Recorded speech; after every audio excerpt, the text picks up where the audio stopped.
Halo, apa kabar? Tetap semangat ya, senang sekali saya bersama Bung Rocky Gerung masih terus bisa menjumpai Anda semua dan kemarin saya juga sudah membahas soal Ade Armando ini dan juga aksi gerakan mahasiswa ya Bung Rocky, kita sudah bahas soal itu dan kalau kita amati di media-media asing itu nggak ada berita soal Ade Armando, yang fokus dari media-media asing itu semua adalah aksi unjuk rasa yang terjadi besar-besaran di seluruh Indonesia gitu.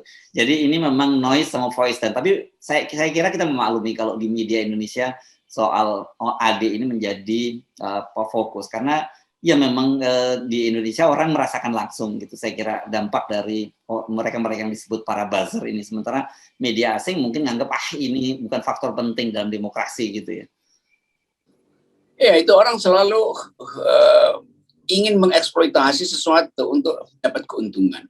Dan tentu karena faktanya Ade Armando adalah korban, maka pihak Ade Armando akan mengeksploitasi kekorbanan itu untuk dapat political issues-nya atau political keuntungan politisnya. Tapi saya selalu ingin terangkan secara akademis, karena Ade Armando juga paham kalau saya terangkan apa yang disebut hermeneutic of suspicion di dalam ilmu komunikasi itu mencurigai apa sebetulnya peristiwa itu tuh. Kalau dibilang Ade Armando adalah kriminal, dia bukan kriminal. Apakah dia koruptor? Dia bukan koruptor tuh. Apakah dia maling? Dia bukan maling. Lalu kenapa dia digebuk? Kan itu pertanyaannya kan. Kan cuma orang dungu yang menggebuk orang yang nggak ada salahnya. Itu artinya kita mesti baca yang sering kemarin saya terangin, social text. Teks sosial di belakang itu apa? Jadi yang tergeletak di gebuk kemarin secara fisik adalah Ade Armando. Maka hukum akan bekerja untuk melihat traces di dalam tubuh biologinya. Tapi sebetulnya di samping tubuh biologi Ade Armando ada tubuh politik. Itu yang digebuk sebetulnya tuh. Jadi Ade Armando tidak dilihat sebagai Ade Armando yang dilindungi oleh hukum, tapi dia sebagai buzzer yang kebal hukum. Kan itu maksudnya. Tentu orang akan protes, saya kok begitu caranya. Memang begitu untuk membuka keadaan. Sebab kalau ansih Ade Armando tanpa kita lihat sosial teks di belakangnya, tanpa kita lihat tubuh politiknya, itu kita nggak bisa terangkan kenapa orang melakukan itu. Jadi sekali lagi tetap kita bersimpati dengan Ade Armando supaya cepat sembuh, bagaimanapun dia teman saya. Tapi kita juga ingatkan buat Ade Armando ini bukan sekedar Ade Armando ansih, tapi tim di belakang itu. Ada Cokro Armando, ada Ade macam-macam di situ tuh. Karena ini seperti satu kelompok yang selalu mengaktifkan kebencian pada manusia itu. Kalau orang bilang Rocky Gerung juga mengaktifkan kebencian pada Jokowi, enggak, saya benci pada presiden yang dungu, bukan pada pribadi Jokowi itu. Tapi Cokro TV selalu menghina orang dengan Anda kadrun, Anda punya Islamofobi. Saya berkali-kali dibully di situ tuh, diolok-olok segala macam. Tapi saya anggap ya udah orang dungu begitu. Nah sekarang ada peristiwa yang dari awal kita udah bisa prediksi ini akan terjadi tuh. Jadi lepas dari soal-soal isu kemanusiaan yang pasti kita nggak sepakat, biarkan kembalikan polisi yang nanti menganalisis tuh faktanya apa sebetulnya. Jangan kemudian Cokro TV membela diri sendiri, orang makin nggak percaya kan. Gimana mungkin lingkungan itu membela dirinya sendiri? Apalagi kemudian mulai menyebarkan insinuasi bahwa ini adalah orang-orang arif, diduga orang-orangnya Anies, diduga ini ada takfirin segala macam karena ada ayat suci diucapkan di situ. Kan itu artinya mereka membalas dendam juga. Nah sebetulnya social text di belakang ini kan adalah dendam. Dan kalau kita baca sejarah politik kita, mulai dari zaman Ken Arok sampai dengan Ken Joko, itu antropologinya antropologi dendam. Kan itu yang terjadi kan. Jadi sebetulnya sebaiknya kita baca secara intelektual bagian ini, biarkan polisi baca secara kriminal gitu. Jadi karena itu FNN mau memisahkan soal-soal itu. Kita mau periksa justru kenapa dendam itu masih ada ya. Dan orang bertanya, ya itu karena ada kelompok yang nggak sepakat dengan Jokowi. Ya biasa aja kalau orang nggak sepakat, tapi kenapa dendam? Ya karena ada orang yang diolok-olok, tuh kenapa dia saling melolok? Kenapa kekerasan berbasis SARA itu justru timbul hari-hari ini nih? Lalu saya bilang, kalau saya terangkan, harus dijelaskan hari-hari ini hari-hari siapa tuh? Presidennya siapa tuh? SBY, Megawati, Habibie. Ya Jokowi. Jadi di dalam pemerintahan Jokowi terjadi eskalasi perselisihan berdasarkan SARA. Artinya Presiden Jokowi gagal merawat demokrasi. Tapi orang bilang, kok Presiden Jokowi yang salah, ntar ada koreng di muka Cokro TV juga, itu presiden yang saya. Memang presiden yang ada sekarang kan. Kan kita kita mesti terangkan siapa yang salah. Secara kriminal yang salah adalah si pemukul. Secara sosial yang salah adalah masyarakat yang terbelah. Tapi secara politik yang salah adalah Presiden Jokowi. Jadi kita bisa rumuskan sebetulnya Ade Armando itu digebuk oleh big data sebetulnya. Kalau kita mau abstraksikan itu, supaya kita fair melihat bahwa Ade Armando bukan sekedar peristiwa kriminal. Di belakangnya ada peristiwa politik, ada sentimen sosial, bahkan ada isu rasis dan isu SARA itu. Nah ini yang mestinya oleh Cokro TV ya dikendalikan isu itu, jangan justru dieksploitasi bahwa ini diakibatkan karena seseorang berpihak pada Anies Baswedan dan kemungkinan besar mereka ada FPI, HTI. Loh FPI, HTI udah dibubarin kok. Jadi bagaimana itu cara berpikir itu? Jadi saya mau balikan, mau menghimbau teman-teman di Cokro itu jadilah intelektual, berpikirlah konseptual. Terangkan sesuatu itu berdasarkan kemampuan logika itu, bukan dengan menduga-duga lalu ambil keuntungan dari dugaan yang sengaja dibuat. Itu kira-kira. Nah, yang lebih berbahaya ternyata mereka juga menyebarkan hoax, gitu ya, Bung Rocky. Ini salah satunya ini yang dipersoalkan adalah Denny Siregar yang dia meledek mahasiswa, dia memasang foto mahasiswa yang sedang makan gitu, rame-rame makan dan disebut gara-gara ikut unjuk rasa ini jadi batal puasanya gitu ya. Ini kan melecehkan dan kemudian kan sebelumnya unggahan Ade Armando juga sempat sebelum kejadian itu dia juga mempertanyakan itu BMSI ini ikut unjuk rasa apa nggak lapar ya tuh atau jangan-jangan nggak puasa gitu kan, dia juga membuat istilah itu. Jadi nah yang konyol pada kasusnya si Denny Siregar ini terbukti bahwa foto yang dia gunakan ini adalah foto lama, foto tahun 2020 dan ini adalah unjuk rasa di Langsa, Nun jauh sana di Aceh Timur nih Langsa ini kan yang begini-begini ini Mbak ya. Dan saya kira kalau ini mungkin dilakukan oleh katakanlah kubu oposisi atau apalagi kelompok Islam dilaporkan dan ini udah bisa ditangkap sebenarnya orang seperti ini. Inilah ya gimana kita komentari orang yang memang dia dipiara sebagai buzzer kan. Jadi kalau kita sayangkan kenapa dia lakukan itu, ya kita nggak boleh sayangkan karena memang buzzer desain untuk lakukan tipu menipu itu kan. Jadi makin jelas posisi bahwa Ade Armando bagian dari imperium buzzer yang bercokol di Cokro itu kan.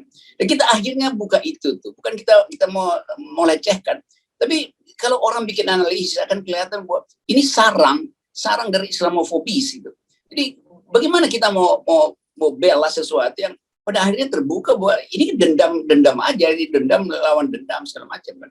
Dan bagaimana kita mau nasihati mereka yang nggak mampu berpikir konseptual, kan susah itu. Jadi sekali lagi saya cuma mau diaminkan aja bahwa fakta ini akan berlangsung lagi tuh.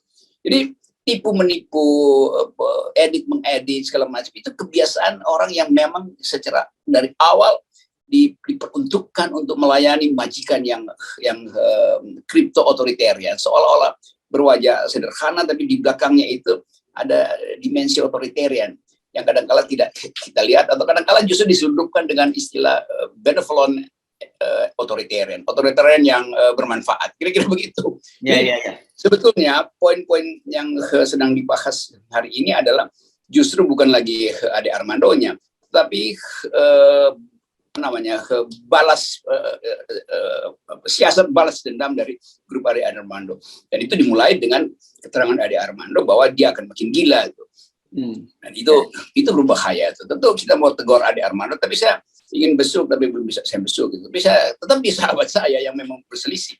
Tapi Ade kemudian masuk di dalam jebakan fatalisme itu dan jebakan feodalisme itu bahayanya. Ade dan grup itu. Kita mesti selalu bilang bahwa grup itu adalah tubuh politik. Ya. Dan saya kira tetap saja posisi FNN adalah menjembatani ya adanya perbedaan pembelahan ini gitu. Kita sadar bahwa ini bukan hal yang mudah dan harusnya ini yang mengambil inisiatif itu adalah pemerintah. Tapi fungsi kita adalah terus bersuara mengingatkan bahwa ini berbahaya bagi sebuah koherensi bangsa. Kalau kemudian orang-orang itu berteriak NKRI harga mati, sebenarnya ini yang harus diselesaikan dulu. Kalau enggak NKRI itu bisa berantakan gara-gara orang-orang seperti ini kan. Ya, kita semua bisa mati karena doktrin itu, karena NKRI harga mati itu. Dan nggak ada ruang untuk berselisih secara akademis, berselisih secara konseptual, yang maki-maki tapi maki-maki yang benar-benar langsung seolah-olah menganggap orang yang berbeda dengan mereka itu adalah musuh yang mesti dibabat habis. Jadi kacau. Padahal ini orang-orang yang menganggap demokratis. Kalau demokratis biarin aja, mau pikiran apapun jangan dihalangi gitu, mau takfirin kayak mau bikin punya ide bikin negara Islam. Kenapa emang? Kan itu ide doang, jadi lawan aja dengan kemampuan argumentasi itu. Dan bahkan kita ingin agar supaya kalau bilang ya udahlah soal 3 periode nggak usah dibahas lagi, amandemen, biarin aja orang bahas, nggak apa-apa kan. Jadi jangan cuma Pak Luhut yang bisa bahas itu dan Pak Bahlil, biarin masyarakat bahas. Udah cukup, Presiden udah ngomong. Enggak, orang mau bahas itu sebagai potensi untuk memperpendek sirkulasi politik, bukan untuk memperpanjang. Jadi jangan kalau yang memperpanjang itu dianggap udah gagal, maka yang memperpendek itu nggak boleh ucapin lagi. Itu salah sendiri. Kenapa ide memperpanjang itu diucapkan tanpa persiapan argumen, sehingga mahasiswa nggak percaya. Jadi kita masuk dalam keadaan selama Presiden tetap terlihat sebagai orang yang oportunis, selama itu nggak ada ketegasan, ini bangsa ini terbelah atau nggak terbelah. Faktanya terbelah, tapi Presiden nggak paham apa yang namanya terbelah. Nah, kita selalu mau kasih tahu bahwa lingkungan di sekitar Presiden lah yang bersalah, yang ikut bersalah, walaupun Presiden menikmati kesalahan itu. Karena mereka nggak ada semacam social scientist atau humanis perspektif yang membisikkan Presiden, begini cara membaca konflik, begini cara mengucapkan kalimat yang teduh, kan nggak ada kan. Yang ada di sekitar dia adalah para pembuat proposal bisnis, kan itu. Ya. Oke, jadi saya kira soal kasus Ade ini jangan memberikan justifikasi, jangan kemudian menginsinuasi kelompok-kelompok lain. Saya kira biarkan polisi untuk bekerja, karena kemarin kita membaca BNPT sudah menyimpulkan takfiri karena katanya ada kalimat la ilaha illallah. Saya masih penasaran gitu, karena saya menonton hampir semua video itu, saya tidak mendengar soal itu. Tapi ketika ada 2 video yang dipublish oleh Abu Janda dan Denny Siregar, ini nyata sekali suara kalimat tauhid itu ya, Bung Rocky. Nah, saya nggak tahu nih dari mana sumbernya, dan ini apakah ini kemudian dijadikan rujukan BNPT itu adalah takfir yang mengkafirkan orang lain. Padahal polisi nggak nyebut itu sih, polisi menyebutnya itu anarko. Saya kira ini biar polisi yang memperjelas itu. Dan satu saya kira soal ini juga harus dijelaskan oleh polisi ini, Bung Rocky. Ini video yang ini beredar di mana-mana nih, Bung Rocky. Saya kira Anda sempat lihat ya, yang ada serombongan mahasiswa, bukan mahasiswa, saya kira serombongan orang turun dari sebuah mobil, dan itu diidentifikasi sebagai mobil mobil instansi gitu, dan turun dibagi-bagi jaket dan masuk lewat pintu belakang. Saya kira ini nggak boleh dibiarkan hanya jadi rumor di media sosial, tapi harus dijelaskan oleh polisi. Kita tonton sebentar ya, Bung Rocky, videonya ya.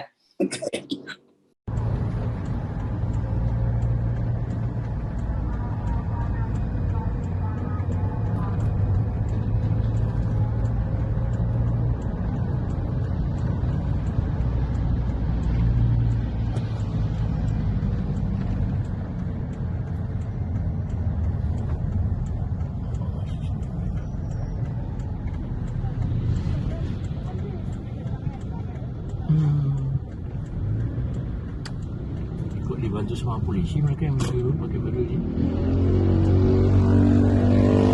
Iya. Kok dibantu sama polisi? Ya jangan orang. Oh, masuk dari pintu belakang mereka. Tuh masih saya dari pintu belakang. Ya. Itu orang BEM Nusantara mungkin ini. Masuk pintu belakang boleh dimasukkan? Dimasukkan. Polisi itu. Iya. Iya toh? Boleh kan masuk itu? Jadi sebagian dimasukkan sama polisi lewat pintu belakang. Berarti ada kerjasama nih kelihatan polisi sama mahasiswa yang ini ya. Nah, tadi jelas ya gambarnya, Bung Rocky ya, turun dari mobil, kemudian dibagi jaket alma mater. Ini saya jadi teringat UI cabang Cikarang dulu ya, ketika menjelang Pilpres 2019, dan kemudian masuk lewat pintu belakang gedung MPR DPR ini. Itu polisi harus cepat-cepat terangkan itu. Kalau nggak orang anggap itu mahasiswa yang dibayar polisi, dan mahasiswa akan tersinggung. Ya. Kan polisi bisa bilang aja bahwa memang itu salah satu aktivitas polisi adalah menyamar untuk memantau keadaan, karena itu mesti dilengkapi dengan baju seragam seorang. Itu kan penyamaran biasa aja. Tapi justru dalam keadaan di mana orang mencurigai bahwa polisi itu nggak netral, maka orang akan tuduh bahwa polisi ternyata membiayai mahasiswa itu buat diumpankan itu. Kan itu pikiran yang beredar di publik. Jadi Pak Polisi harus bikin klarifikasi. Sebut aja bahwa memang itu aparat kami, Intel, dan biasa Intel kadang-kala dilengkapi baju mahasiswa, kalau demo mahasiswa, kalau demo buruh pasti dilengkapi dengan kostum buruh. Kalau yang demo adalah para menteri, maka intel-intel kami dikasih jas dengan lambang istana. Kan gampang terangin itu supaya publik nggak curiga. Dan hal yang biasa, yang SOP polisi juga begitu, mesti ada yang disisipkan, tapi bukan untuk mengambil keuntungan dari demonstrasi, tapi secara profesional bertindak sebagai intel. Nah, yang salah kenapa itu dilakukan di tengah jalan, lalu orang anggap itu masih kan bisa ya masukin aja lewat kantor DPR segala macam. Itu ada koordinasi antara intel polisi dan intel di DPR kan. Jadi ini juga nggak hati-hati, Pak polisi nggak hati-hati ngasih baju buat aktivis intelijen di ruang terbuka, padahal intelijen selalu bersifat tertutup. Saya menduga begitu tuh. Tapi tetap harus klarifikasi supaya mahasiswa nggak dicederai. Ya, nah ini namanya berhusnuzon di bulan puasa, bulan Ramadan Anda. Oke, kita pindah topik ini. Rupanya masih terus berlangsung ya aktivitas para petinggi negara itu mengumpulkan ormas-ormas kemahasiswaan gitu ya. Ini Pak Muldoko baru bertemu dengan GMNI ya. Saya nggak tahu kapan nih peristiwanya dia soal, dan kemudian GMNI di situ disebutkan mendukung soal pembangunan terus ibu kota negara baru. Oh ini Kamis ini beritanya di CNN saya baca di hari Kamis tanggal 14 April. Ini jadi ini keterangan tertulis rupanya yang dikutip dari, jadi dikatakan bahwa IKN itu sudah final, jangan digonjang-ganjing atau diperdebatkan lagi, kata Muldoko usai bertemu perwakilan Gerakan Mahasiswa Nasional Indonesia GMNI. Bung Rocky ini bagian dari kelompok Cipayung dulu yang kemarin bertemu itu ya. Dan kemudian di situ dikatakan bahwa Presidium dari Ketua Umum DPP GMNI Arjuna Putra Aldino menyatakan bahwa kami memandang perlu adanya IKN sebagai momentum perubahan. Kami mengusung gagasan pembangunan inklusif dan kolaboratif dengan fokus pada isu penerimaan masyarakat lokal dan ekonomi baru. Jadi dia ini mendukung GMNI, mendukung ibu kota baru. Ya bagus aja, Pak Muldoko bilang aja sudah final buat para pendukung. Tapi buat para penentang ya nggak final lah. Bukti bahwa itu masih dibicarakan, bahkan jadi coba kita lihat cara berpikir Pak Muldoko. Kalau udah final, itu sebulan lalu saya baca 5 koran di luar negeri, Eropa, Amerika itu mempersoalkan ibu kota baru tuh. Jadi mereka melihat justru bahwa ini sinyal buruk bagi perekonomian tuh. Di Indonesia akan bangkrut karena bikin mercusuar itu. Sama seperti kerajaan Babilonia dulu tuh bangkrut karena bikin Menara Babel. Sama seperti raja-raja zaman dulu yang selalu mau bikin istana lalu bangkrut dan rakyat yang jadi landasan dari fondasi itu, bukan lagi semen tapi tulang belulang manusia jadi fondasi. Jadi pyramid of sacrifice ini yang dalam tulisan Peter Berger kita tahu, itu yang mesti kita persoalkan. Ya, Pak Muldoko tuh nggak ada hak untuk bilang udah final. Kalau udah final, orang nggak akan bercakap-cakap lagi. Biarkan dia final secara sosiologis. Bukti bahwa dia tidak final, Muldoko masih mobilisasi orang kok buat bikin dia final kan. Jadi kekacauan istana ini terbaca terus di publik. Gitu. Jadi ngapain sih? Udah final, mestinya dikasih tahu aja bahwa ini anggarannya segini dan kita bisa peroleh kembali keuntungan dalam 3 tahun ke depan misalnya. Kan nggak ada rencana itu kan. Bahkan kepala otoritasnya bilang ini nggak jelas nih pembiayaan dari mana. Karena itu kita crowdfunding, kita dana dari rakyat. Artinya nggak final. Jadi yang nggak final adalah cara berpikir Pak Muldoko. Ya, oke. Bung Rocky, ini kita tinggalkan soal-soal yang berkaitan dengan adu domba tadi. Ini kita balik ke soal yang serius yang dihadapi oleh masyarakat kita ini, karena Menteri SDM sudah mengisyaratkan, ini beri sinyal bahwa Pertalite dan solar itu akan naik. Saya kira ini inline dengan apa yang dikatakan oleh Pak Luhut pada waktu yang akan menaikkan Pertalite dan gas 3 kilogram ya waktu itu ya. Tapi sempat waktu itu dibantah oleh Pertamina sendiri. Tapi ini saya kira kalau sudah SDM yang menyampaikan ini akan terjadi, dan ini menjadi ironis karena kita tahu bahwa Pertalite itu adalah sekarang yang akan dijadikan semacam bahan bakar penugasan, artinya disubsidi untuk masyarakat. Nah, kalau dinaikkan berarti sudah tidak lagi disubsidi, dan ini menunjukkan betapa memang APBN kita semakin berat. Kedua, kelihatannya SDM nggak mau disalahkan lagi oleh Pak Jokowi. Nanti dibilang ngomong dong kalau menaikkan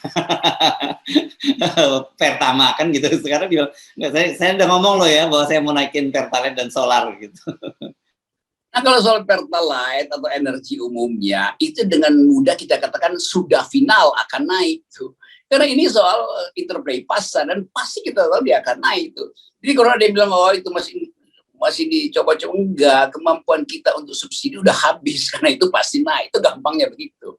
Ya kalau Ahok kemarin berasa jangan ngomong dulu, masih mungkin ada cadangan, ya mungkin aja ada janji tanker Rusia, ada 10 tanker Rusia yang parkir di Tanjung Priok untuk suplai minyak, bisa juga. Mungkin batal juga, Rusia menganggap ya nggak perlu lah. Karena Indonesia juga mencela-mencela soal politik Ukraina itu. Jadi kita mau lihat sebetulnya ini negara ini berpikir apa enggak sih? Ketiadaan koordinasi itu yang terjadi membuat kita kacau.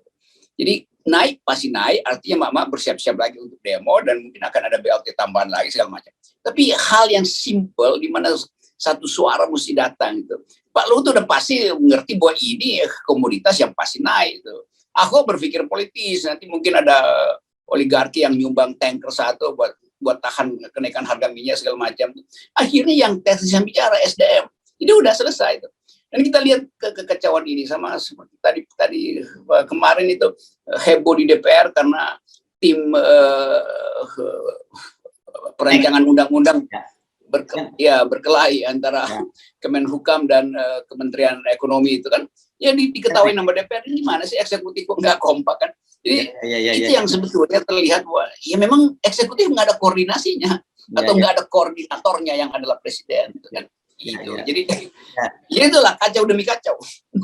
Rebutan wewenang ya. Rebutan wewenang dengan setnek kalau saya baca ya, dan akhirnya DPR sebel ini. Lu silakan selesaikan sendiri kalau mau berantem, jangan di DPR gitu.